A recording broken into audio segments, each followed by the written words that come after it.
خداوند کے زندہ پاک کلام میں سے ہمارے لیے آج کی تلاوت وائز کی کتاب اس کا 7واں باب اس کی پہلی آیت سے باب کے آخر تک۔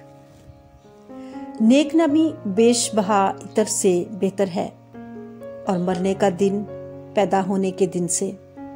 ماتم کے گھر میں جانا ضیافت کے گھر میں داخل ہونے سے بہتر ہے، کیونکہ سب لوگوں کا انجام یہی ہے اور جو زندہ ہے اپنے دل میں اس پر سوچے گا۔ غمگینی ہنسی سے بہتر ہے، کیونکہ چہرے کی اداسی سے دل سدھر جاتا ہے۔ دنا کا دل ماتم کے گھر میں ہے، لیکن احمق کا جی عشرت خانہ سے لگا ہے۔ انسان کے لیے دانشور کی سرزش سننا احمقوں کا راگ سننے سے بہتر ہے۔ جیسے ہانڈی کے نیچے کانٹوں کا چٹکنا، ویسے ہی احمق کا ہنسنا ہے، یہ بھی بطلان ہے۔ یقیناً ظلم دانشور آدمی کو دیوانہ بنا دیتا ہے اور رشوت عقل کو تباہ کرتی ہے۔ کسی بات کا انجام اس کے آغاز سے بہتر ہے اور بردبار متکبر مزاج سے اچھا ہے۔ تو اپنے جی میں خفا ہونے میں جلدی نہ کر، کیونکہ خفگی احمقوں کے سینوں میں رہتی ہے۔ تو یہ نہ کہے کہ اگلے دن ان سے بہتر تھے، کیونکہ تو دانش مندی سے احمق کی تحقیق نہیں کرتا۔ حکمت خوبی میں میراث کے برابر ہے اور ان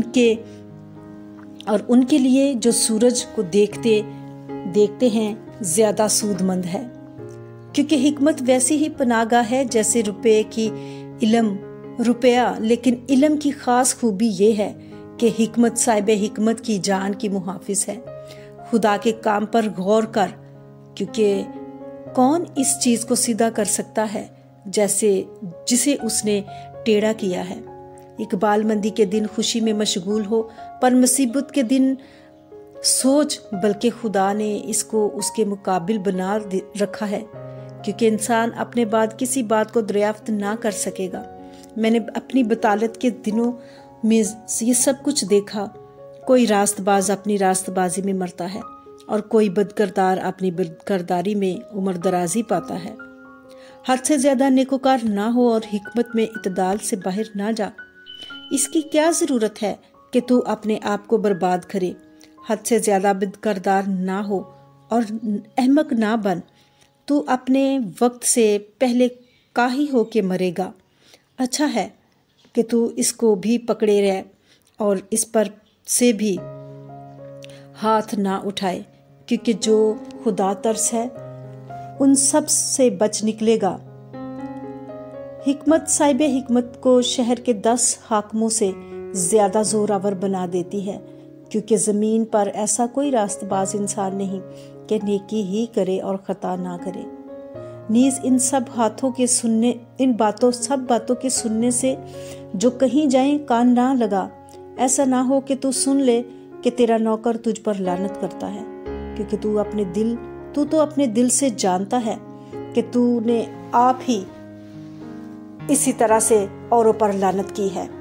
میں نے حکمت سے سب کچھ آزمایا، میں نے کہا کہ میں دانشمند بنوں گا، پر وہ مجھ سے کہیں دور تھی۔ جو کچھ ہے سو دور اور نہایت گہرا ہے، اسے کون پا سکتا ہے؟ میں نے اپنے دل کو متوجہ کیا کہ جانوں اور تفتیش کروں اور حکمت اور حرد کو دریافت کروں اور سمجھوں کہ بدی حماقت ہے اور حماقت دیوانگی۔ تب میں نے موت سے تلخ تر اس عورت کو پایا جس کا دل پھندا اور جال ہے اور جس کے ہاتھ ہتھ کڑیاں ہیں۔ جس سے خدا خوش ہے وہ اس سے بچ جائے گا، لیکن گناہگار اس کا شکار ہوگا۔ دیکھ، وائز کہتا ہے، میں نے ایک دوسرے سے مقابلہ کر کے یہ دریافت کیا ہے جس کی میرے دل کو اب تک تلاش ہے، پر ملا نہیں۔ میں نے 1000 میں ایک مرد پایا، لیکن ان سبوں میں ایک عورت بھی نہ ملی۔ لو، میں نے صرف اتنا پایا کہ خدا نے انسان کو راست بنایا، پر انہوں نے بہت سی بندشیں تجویز کی۔ خداوند کے زندہ پاک کلام کے پڑھے اور سنے جانے پر خداوند کی برکت ہو، خداوند کا شکر ہو، آمین۔